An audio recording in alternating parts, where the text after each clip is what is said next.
लेकिन फिर भी सरकार को घुटना टेकने ने मजबूर किया और सरकार किसान बिल वापस ली, अन्यथा आपकी जमीन का मालिक आप अदानी और अंबानी हो गए। साथियों, आज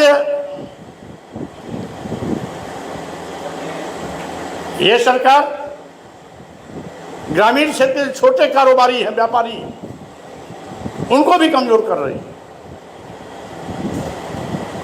जिन लोगों ने कभी भाजपा सरकार के बनाने के लिए वोट और नोट दोनों दिया था, उनका भी शोषण जीएसटी का डर दिखा करके पैसा वसूला गया और अब जीएसटी से संबंधित सारे मामले ईडी को सौंपकर उनकी भी कमर तोड़ने की बंदोबस्त इन्होंने कर ली। यही नहीं, अनुसूचित जात, अनुसूचित जनजात, पिछड़े वर्ग के भी तमाम यहाँ साथी मौजूद हैं जो राम और धर्म के नाम पर पागल होकर इनको अपना वोट दिए। उनके बेटे और बेटियों का आरक्षण भी इन्होंने खत्म कर दिया। अनुसूचित जात, अनुसूचित जनजात, पिछड़े वर्गों का आरक्षण शून्य निष्प्रभावी कर दिया गया।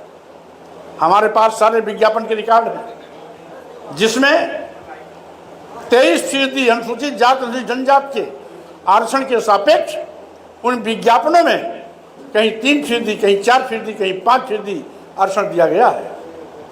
27% पिछड़ों के आरक्षण के बदले कहीं 5%, कहीं 6%, कहीं 8% पे लाके रोक दिया गया है। हमारे दलित और पिछड़े समाज के साथी कब उनकी आंख खुलेगी, हमारी समझ से परे है।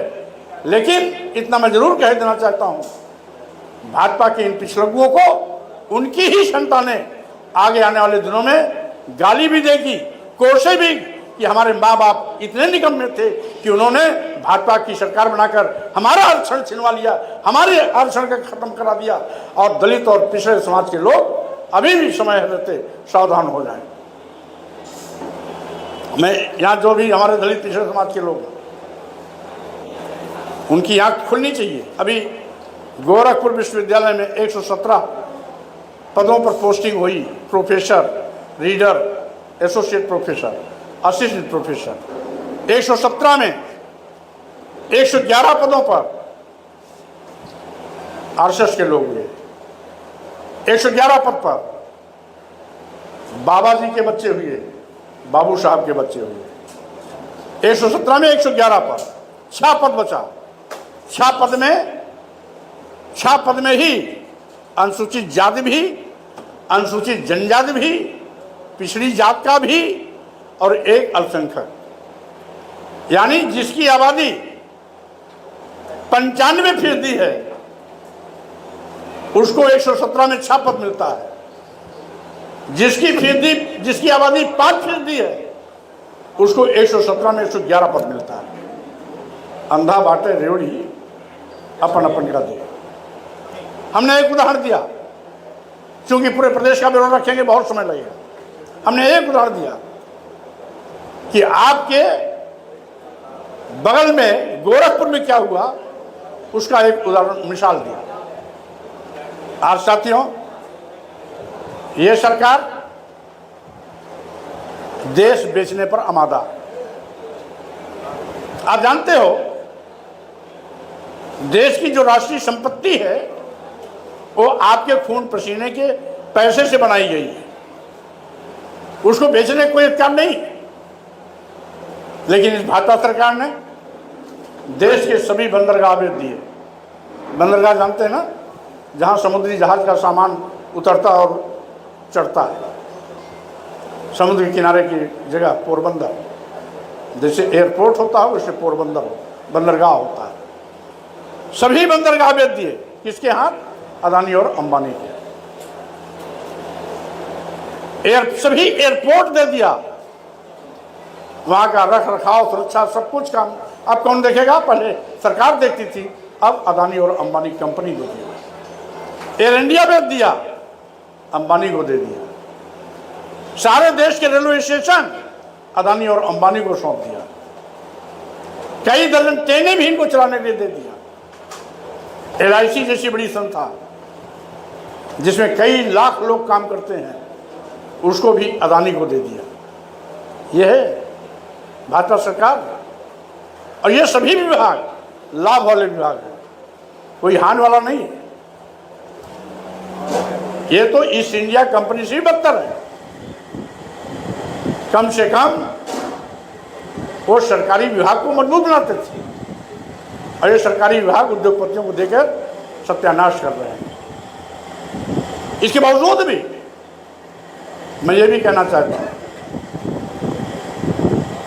मोदी और भाजपा झूठ की खेती करती है, झूठ की खेती करती है। लेकिन इनके झूठ में फंसकर भी लोग इनको ताकत देते हैं, इनके झूठ को भी नहीं समझ पाते। आपके सामने 2 झूठ इनकी उजागर हुई, जिसको एक गारंटी कहते हैं। इनकी गारंटी का मतलब धोखा। इसी कुशीनगर में 2014 लोकसभा चुनाव के पहले रवीन्द्र नगर धूस पर मोदी ने भाषण दिया था, अगर हमारी सरकार बनेगी तो पौना चीनी मिल चलेगी। जैसे 14 में सरकार बनी, पौना चीनी मिल बिक गई। पौना चीनी मिल बन रहा तो दूर, बिक गई। अगर उसके एवज में कुशीनगर में भी कोई नई चीनी मिल बनी होती तो मान लिया जाता कि भलो चलो भाई, पौना नहीं बनी तो गोर जिले में कहीं और बन गई। वो गारंटी झूठ ही, फ्लॉप। दूसरी गारंटी आप कसिया का, कुशीनगर का। ये एयरपोर्ट उद्घाटन में इत्तेफाक से मैं भी था, क्योंकि उसमें मैं भी योगी सरकार में मंत्री था। जब इसका लोकार्पण हुआ था, मोदी ने अपने भाषण में कहा था कि 1 महीने बाद इस एयरपोर्ट से रोजाना जहाजें उड़ेंगी, लखनऊ भी जाएंगी, दिल्ली भी जाएंगी, बॉम्बे भी जाएगी, कलकत्ता भी जाएगी। 1 महीना बाद तो ना दूर 2 साल हुए, आज तक कोई फ्लाइट नहीं चली। ये तो गारंटी इनकी फेल। और बनते हैं ईमानदार, कहते हैं हम बहुत ईमानदार, लेकिन इनके भ्रष्टाचार का पर्दाफाश कर दिया माननीय सुप्रीम कोर्ट ने। इलेक्टोरल बॉन्ड के माध्यम से 6000 करोड़ रुपया इन्होंने लूटा। जो हमारे नौजवान साथी मोबाइल चलाते हैं, नेट खोलेंगे, इलेक्शन कमीशन का वेबसाइट देखेंगे तो भ्रष्टाचार का आंकड़ा पूरा उस पर मिल जाएगा।